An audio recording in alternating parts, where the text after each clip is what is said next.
Howdy. So I thought this chapter on music was super insightful. It's a lot more complex than just pressing play on your phone, I've realized. Something that caught my attention from the textbook was the term hijacking, how these larger music labels would have a white artist perform a black artist song, give them no royalties, and ultimately left these black artists broke. I had never heard of this before, and I just think it's a great example of how covert racism could be in previous decades. I was also really surprised to learn about Napster releasing their album Kid A on Napster 3 weeks before it was even supposed to be released, and how that ultimately let that album go up to, I think, spot number one on the charts. That shows how important it can be to be receptive towards these streaming services and just being more organic with your fans.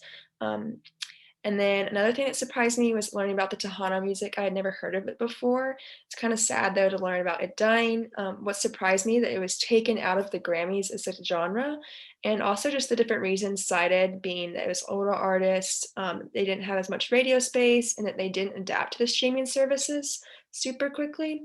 That just emphasizes how important, again, these streaming services like Spotify and Apple Music can be.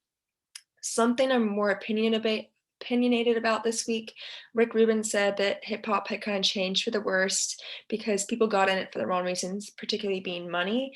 It wasn't more about just doing it because you loved it. And it reminds me of B.O.B.'s lyrics from Airplanes, how he said, before this is a job, before I got paid, and then just talking how everything's changed with rap.